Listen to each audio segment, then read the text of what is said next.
नमस्कार दोस्तों, welcome to our YouTube channel Shraddha story.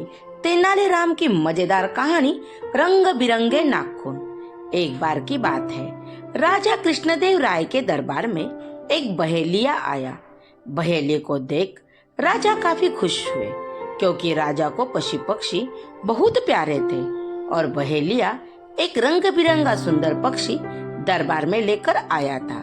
दरबार में आकर बहेलिया बोला, महाराज, मैं कल ही इस खूबसूरत और विचित्र पक्षी से जंगल से पकड़कर लाया हूँ। यह बहुत सुरीला है और तोते की तरह बात कर सकता है, साथ ही यह मोर की तरह नाच भी सकता है।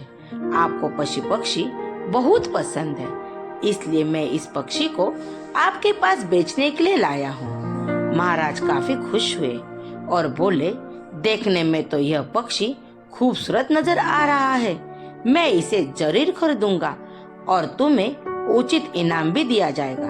यह कहकर राजा ने बहेलियों को 50 सोने के सिक्के दिए और पक्षी को शाही बगीचे में रखने का आदेश भी दे दिया। यह देख तेनालीराम से रह न गया और उसने उठकर कहा, महाराज, मुझे नहीं लगता यह पक्षी मोर की तरह नाच सकता है। मुझे तो यह भी नहीं लगता कि यह पक्षी कई सालों से नहाया तक नहीं है। यह सुनते ही बहेलिया घबरा गया और रोने वाला मुंह बनाकर बोला, महाराज, मैं बहुत ही गरीब बहेलिया हूँ। पंछियों को पकड़कर और उन्हें बेचकर ही मेरा घर चलता है। जितना मैं पशु पक्षी को जानता हूँ, उसे प्रणाम की जरूरत नहीं है और न ही शक किया जा सकता है। बेशक मैं गरीब हूँ, लेकिन इसका मतलब यह नहीं कि तेनालीराम जी मुझे गरीब कहेंगे।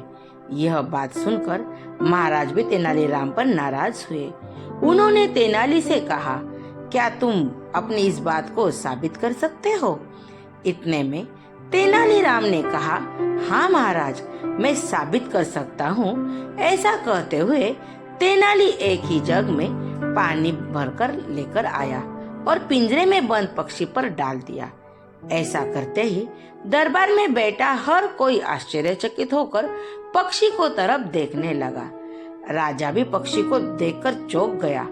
तेनालीराम ने जैसे ही पक्षी पर पानी डाला, उस पर लगा सारा रंग उतर गया। पिंजरे में बंद पक्षी का रंग हल्का भूरा हो गया। राजा चौंक कर बोला, तेनाली की तरफ देखने लगे। तेनाली ने झट से राजा से कहा कि महाराज, ये एक जंगली कबूतर न कोई विचित्र पंछी है। महाराज ने तेनाली से पूछा, तेनाली, तुम्हें इस बात का कैसे पता चला? इस पक्षी को रंगा गया है। तेनाली ने जवाब दिया कि महाराज, बहेलिये के नाखून पर गौर करें। बहेलिये के रंगीन नाखून और पक्षी का रंग एक जैसा ही है। इस बात से यह पता चल जाता है कि बहेलिये ने पक्षी को रंगा था। यह सब देखकर बहेलिया वहां से भागने ही वाला था कि सैनिकों से उसे पकड़ लिया। राजा ने उसे जेल में बंद बनाने के लिए आदेश दे दिया और उसके सोने के सिक्के तेनालीराम को दे दिए। कहानी से सीख, झूठ को चाहे जितना भी छिपाने की कोशिश की जाए, वो सामने आ ही जाता है। इसलिए कभी भी झूठ बोलकर या लालच से किसी भी चीज की चाह न रखें। Thank you. तो बच्चों, ये कहानी आपको कैसी लगी कमेंट बॉक्स में कमेंट करके बताओ। अगर मेरे चैनल पर नए हो तो प्लीज मुझे इस चैनल को सपोर्ट करो, सब्सक्राइब करो।